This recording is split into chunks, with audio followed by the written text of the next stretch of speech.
Hey everybody, welcome to the GMG review. Today we're taking a look at the Blooeded Datacards. This is another kill team for Kill Team 2024, the Hive Storm box set, and is a legacy set of rules for a, I believe it was in the Octavius expansion, or maybe it was the one after Octavius with the Phobos Marines.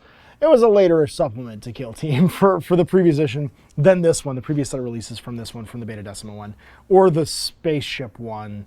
It's like 3 cycles ago for Kill Team. Basically, it's an older Kill Team of Traitor Guardsmen. The Blooeded Kill Team consists of 1 Blooeded Chieftain and 9 Operatives, and then also 4 selections from the following: either more Troopers or an Enforcer and Ogryn. So you get the big, cool Chaos Ogryn and Enforcer that came in the Traitor Command expansion for Blackstone Fortress, and then a full 10-man squad of bad guy Guardsmen. They work under a Blooeded special rule, so they get a neat little set of Blooeded tokens, and you get the full selection of all of the different Gunners, Flunsers, Grenadiers, Butchers, Commsmans, Gunners with Bayonet and Flamer, Gunner with Bayonet and Grenade Launcher, Gunner with Bayonet and Melt-A-Gun, Gunner with Bayonet and Plasma Gun, or Sharpshooter.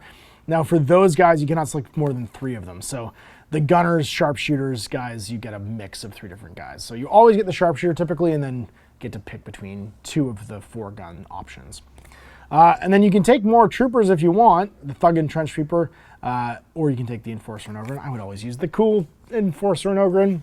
It basically means you get 1 of everything. You're going to get 1, 2, 3, 4, 5, 6, 7, 8, 9, 10. There's no actual Troopers being taken. Because as long as you're using the everybody else, you're always going to have everything but the Troopers. Their faction rule is Blooeded. The Blooeded seek to earn the favor of malign warp entities. You gain a Blooeded token in the ready step of every strategy phase. There's always 1 to hand out. The first time an enemy operative is killed during the turning point. The first time a friendly operative is incapacitated within 6 of an enemy operative, so you can run over and grab it. As a strategic gambit, you can assign any of your unassigned Blooeded tokens to a friendly operative. Each operative can't have more than 1, so once everybody's got 1, they've all got 1. Then if 4 more friendly operatives in the kill zone have 1 of the Blooeded tokens, you can select 1 of them to be under the gaze of the gods until the end of the turning point. Whenever a friendly Blooeded operative has 1 of your Blooeded tokens, it gains Accurate 1. In addition, if they have Gaze of the Gods, you can retain 1 of your normal successes as a result of the Accurate of 1 as a crit instead. So if you reroll and get a hit, it becomes a crit. And you get little tokens from Gaze of the Gods here too if you want to hand them out. And that's it. So basically, the more you kill, the more you become Blooeded. Once 4 people are Blooeded, they've blooded themselves enough, they all gain Accurate 1. And 1 of those people, typically one with a hard-hitting weapon, you're going to give them the ability to make that reroll into a crit instead. All right, strategic ploys, bitter demise. Whenever a friendly Blooeded operative is incapacitated, roll a d3. On a 3 or 2+ if you have a Blooeded token. Inflict damage equal to the result on an enemy operative visible to and within 2 of that friendly operative. You explode, which is very funny. When you die, you explode, and you explode more better if you're Blooeded. I love the idea of just the chaosness of it all. It's a very Army of Darkness thing to have you explode and hurt people. Malevolent Grit. Whenever an operative is shooting a friendly Blooeded operative that has 1 or more Blooeded tokens, or is wholly within your opponent's territory, reroll 1 of your defense dice. Strategic ploy, Reckless Aspirant. Whenever a friendly Blooeded operative is wholly within your opponent's territory and doesn't have 1 of your Blooeded tokens, is shooting and fighting, its weapons gain Accurate. So the idea being that you're trying to gain more tokens by doing this. Whenever a friendly Blooeded operative that has 1 of your Blooeded tokens is wholly within your opponent's territory, it has Punishing instead. And then Glory Kill. Select 1 enemy operative visible to a friendly Blooeded operative until the end of the turning point. Whenever a friendly Blooeded operative is shooting against, fighting against, or retaliating against them, its weapons have Ceaseless. Or Relentless if it has a Blooeded token. So basically you're trying to kill something big. So those are your round 1s for strategic ploys. And then your during the turn Firefight ploys are a reward earned. Use this Firefight ploy when an enemy operative is incapacitated by a friendly Blooeded operative within 2. That has 1 or more of your Blooeded tokens, and you gain a Blooeded token. So when your Blooeded start killing people, you can give out, it just speeds it up. You can use a CP to gain an additional 1 to give out next turn. Dark Favor. Use this Firefight ploy when a friendly Blooeded operative that has 1 of your Blooeded tokens is selected as a valid target for a shoot action or a fight action. Select 1 of your friendly Blooeded operatives within 3 of the first friendly operative to become the valid target to be fought against instead. If it's a fight action, treat that operative as being within fighting operative's control range for the duration of the action. This ploy has no effect if it's the shoot action and the ranged weapon is blast or torrent, so you can't like move things over. The idea being you can shield more important models by having like other models take the hit nearby, which is handy because like you're upgrading by giving out blooded models. None of your models are very tough. They have 5+ saves and typically 7 wounds. Moment of Repute. Use this friendly ploy during the activation to gain a friendly blooded operative that's under the gaze of the gods. Before it performs its action, it gets +1 APL. So this is a reason to get that level up to happen. Give blooded tokens to things like your ogryn and your enforcer because you can get them onto 3 APL all of a sudden, which is very cool. And then Firefight ploy, Callous Disregard. Use this Firefight ploy when a friendly blooded operative performs the shoot action and you're selecting a valid target.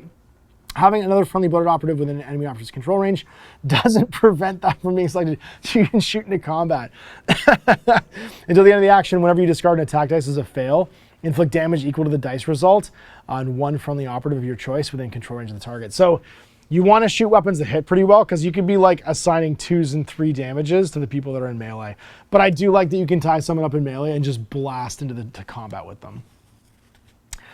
And then we get our cards. So everything's going to be based on the Trader Trooper that you're never going to actually use because like everyone's a specialist in this team. They got las guns, 4 attacks, 4+, 2/3 damage. They got bayonets, 3 attacks, 4+, 2/3 damage. 2 APL, 6-inch move, 5+ save, and 7 wounds. Now they do get group activation. The only reason to really take these over an enforcer is this is the last time in this edition of the game you're going to get group activations. Whenever this operative is expended, you must then activate another friendly blooded trooper operative if able. When this operative is expended, your opponent then activates as normal. So you double activate Trader Troopers. You could have 4, like if you don't take the ogryn or the enforcer, you only take one of them, you could sneak 2 Trader Troopers into here and get multiple activations of them. So it's kind of a cool rule. And you have to take a chieftain. So this is the leader. He gets an extra wound. He does not have 3 APL, your enforcer does. Tons of different weapon options. I'm not going to go through them all. They're the same as they've always been. Power weapons are lethal 5+. Your improvised blade's just another melee attack with an extra attack dice. Your plasma pistols can hurt you, but gain piercing 1 and range 8 inches. Last pistol and bolt guns are the same as other factions. Auto pistols and bolt guns are the same as other factions. You do have a blooded icon though. Once per turning point, when a friendly blooded operative that has one of your blooded tokens is incapacitated, if this operative is in 6, you gain it back. So you want to keep him near the stuff that's going to die because he lets you recycle the blooded tokens and keep more of those models having them. And then lead with strength. Whenever this operative has 1 or more blooded tokens and is wholly in your opponent's territory, it always has Gaze of the Gods. So you get 2 Gaze of the Gods models as long as this guy's one of them, and you're in it your opponent's half. All right, and we're into the like literal ton of different specialists. Remember, these are all based on the same stat line as the basic trooper. So the corpsman, which is your corpsman is a term, I think it's in the Marines, where you'd have a Navy corpsman who's a Marine that is a medic. Correct me if I'm wrong. That's my vague Canadian understanding of how that works. Although I had a friend who was a corpsman. Las gun and bayonet is your basic profile. Still be on a stim needle. It is a 3 attack 5+, 1/4 damage, but with lethal 5+. You like inject them with poison. You can have regular dosage. At the end of the select operative step, if this operative is selected for deployment, you can select one other blooded operative to gain a stim rule for the rest of the battle, excluding rejuvenated. So you can't have someone heal. You could be enraged, so get relentless on your melee weapons, or fortified. When an attack dice inflicts damage 3 or more, roll a 5+. On if you do, you get -1 to that damage. And then also stims for 1 AP. Select one friendly blooded operative within your control range, and then select the rejuvenated stim or one of the other stim rules. You cannot select each stim for each operative more than once. So everybody can have one of these effects once per battle, but you can follow guys around like juicing them back up. Your Trader Commsman, sorry. He's just a guardsman, but he's got the support action. You can hand off an APL, or Sacrilegious Actuation, gain a blooded token for an AP. Thug's got a 4/4 brutal melee weapon, and he's tough. Whenever you're shooting or fighting him, if the damage is normal 3 or more, you're -1 damage, so bolters only do 2 damage at normal damage. The gunner can have a flamer, grenade launcher, melta gun, or plasma gun. You're typically only taking 2 of these if you're taking a marksman. They're same weapons of their type. Sharpshooter, he's got a always silent long las that's stationary, which is neat, and a camo cloak to if you retain a save, you can retain an additional one or make it a crit. And then a name whispered in blood. So as a strategic gambit in the first turning point, select one enemy operative. Your gun starts talking to you about him. Whenever this operative is shooting an enemy operative, treat their operative as if it has a blooded token and it is under the gaze of the gods. Your Butcher, your other melee guy, he's got a power weapon and cleaver, 4 attacks, 3+, 4/3 damage with ceaseless, lethal 5+, and blood offering. Whenever this operative is fighting or retaliating with this weapon, the first time you strike a critical success, gain a blooded token. And he's also got Unholy Sustenance. Whenever they're fighting or retaliating, if it incapacitates the enemy operative, regain D3 lost wounds. And this is cumulative with the Symbols of Bloody Worship equipment, which you can buy as special equipment. So you can get your health back, which is handy because you do have an extra wound on this guy. He gets 8 wounds. He's a little bit tougher. Your Flenser, your other melee guy, he's got Skinning Blades, 4 attacks, 3+, 3/4 damage, ceaseless, and Stalk. Stalk is whenever this operative is fighting or retaliating with this weapon, if light or heavy terrain is within its control range, it gets lethal 5+, because you're like jumping out of the shadows. And then Wretched, this operative can perform the charge action while it has a conceal order. So he's kind of like the orcs. Wretched, if this operative is incapacitated during the fight action, you can strike with one of your unresolved successes before you're removed, because you're like a weird like stabber. And then you get your Sweeper. He's got his shotgun and shield, so bayonet and shield. I really like this miniature actually. The shotgun's 4 attacks, 3+, 3/3 damage, and range 6 inches, and then he's got the shield special rule for his bayonet and shield. Whenever this operative is fighting or retaliating with this weapon, each of your blocks counts as 2 instead, and knocks off 2 unresolved successes instead of 1. And then shielding, whenever this operative is activated, you can use this rule. If you do so, you're -2 move, but when you're shooting this operative, you can only reroll any of your defense dice because you can put his shield up. And then your Brimstone Grenadier, this operative can use the Universal Frag and Crack Grenades and doesn't have any limit to the number of times you can use them. Whenever it's doing so, it's +1 to hit. And then Explosive Demise, whenever this operative is incapacitated, you can use this rule. If you do so, select roll 2d6 or 1d6 if you're within control range of the enemy. On a 4+, inflict D3 +2 damage to each invisible enemy operative within 2. But if you haven't used your Diabolic Bomb, it's D6 +2 damage because you go off. You're a guardsman, but you have a Diabolic Bomb, which is a 4 attack, 3+, 4/3 damage. But you're Devastating 2, range 6 inches, blast 2 inches, limited 1. You can only reposition, piercing 1, and saturate. So you've got a crazy super bomb, basically, that you can throw and go off with. Then you get your Enforcer and your Ogryn. These are your like bonus choices that you can take instead of taking more troopers. He's AP 2, move 6 inches, 4+A with 9 wounds. He's got a bolt pistol and power fist. The bolt pistol is a marine bolt pistol, range 8 inches, 3 attacks, 3/4 damage.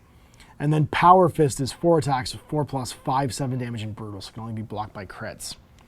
He's a grueling disciplinarian. Whenever he's within 6 of this operative, you can ignore any changes to your stats from being injured, including your weapon stats. So basically, you never count as being injured within 6 of him. And then for 1 AP, he can enforce. Select one other friendly blooded operative visible and within 3 of this operative. That operative can immediately perform a 1 AP action for free, but cannot move more than 2 inches during the action. If you select a commsman, it cannot perform sacrilegious actuation or signal, so no handing off extra APs. And you can't do it while you're in someone's control area. And then finally, your big boy, your Ogryn. I would always take this guy. 16 wounds, 5+ save, move 6, 2 APL. He's got his Power Maul and Mutant Claw. 4 attacks, 3+, 5, 6 running, and shock, which means when you hit someone with it, you discard one of their other successes. He's got Avalanche of Muscle. Whenever he charges, inflict D3 damage on an enemy that's within its control range at the end of the move. And then Chem Enhanced, ignore any changes to his APL stat, and it's not affected by shock and stun, because he's just full of drugs. He's a brute. When selecting this as a valid target, if it hasn't a conceal order, it cannot use light terrain for cover. While this allows the operative to be targeted, it doesn't remove any cover save, if any. And then Slow-Witted, you must spend additional AP to pick up a marker with this guy, or do mission actions, excluding Operate Hatch. So he's kind of dumb. And that's it. And then we get our bespoke equipment. So again, in this edition, the bespoke equipment is a little more juicy than the universal equipment. So you get Wicked Blades. Add one of the damage stat of all your bayonets, bayonet and shield, and improvised blades for the battle. So both damage stats go up to, I believe, 3/4 as opposed to 2/3. And it's the whole team. Faction equipment, Symbols of Bloody Worship. Whenever a blooded operative ends an action, if it wasn't incapacitated but inflicted damage, it regains a lost wound. 100% always take that. As long as you damage someone, you get wounds back. You have 7 wounds, typically. Yes, I would like to heal whenever I damage somebody. And then faction equipment, Sinister Trophies. Whenever an enemy operative is shooting against, fighting against, or retaliating against a friendly blooded operative that has a blooded token is within 2, you cannot reroll attack dice of 1. Whoa! And then faction equipment, the reward earned Firefight ploy costs 0. So you never ever pay any points to gain blooded tokens from incapacitating enemy operatives within 2. That one's a for sure. That one's a for sure. I think that one's a for sure too. This one, maybe you would trade for universal equipment. And that's it. So the Blooeded, very cool group of faction data cards. As a beginning faction, maybe a bit hard to remember what everybody does because they have so many specialists. I kind of like my specialist count plus my leader to be at like 3 to 4. Literally, you have 10 specialists, an enforcer, and an ogryn in this list. So no model does the same thing as anybody else. And you're probably only taking troopers if you're taking them off of the not taking an ogryn and enforcer. I don't know why you wouldn't take the ogryn and enforcer though. They're so good. Like I would just take them plus the 10 individual troopers. So maybe a bit hard to remember what everything does. The Blooeded tokens are cool. They give you rerolls and stuff like that. But mostly you're managing a really big team that can do cool damage out of stealth for a few of them and is surprisingly dangerous in melee considering they're only guardsmen, but has a decent number of like support models. Typically, I'd take probably the grenade launcher and the plasma gun. The melta gun and flamer need to get a little bit too close to the enemy to be super useful, although you could use them to escort the melee pieces and make people think twice about charging them without getting like shot up close. Having some covering fire though for your drop zone and the ability to like camp objectives is probably the way to go. So there it is, the first of the sort of like older kill teams. They're going to stay in rotation for a while and a look at what these kill teams look like. We'll have more of these today as well as reviews for the Hive Storm box and lots more kill team stuff. Big thanks for watching. Next time, I'm Ash.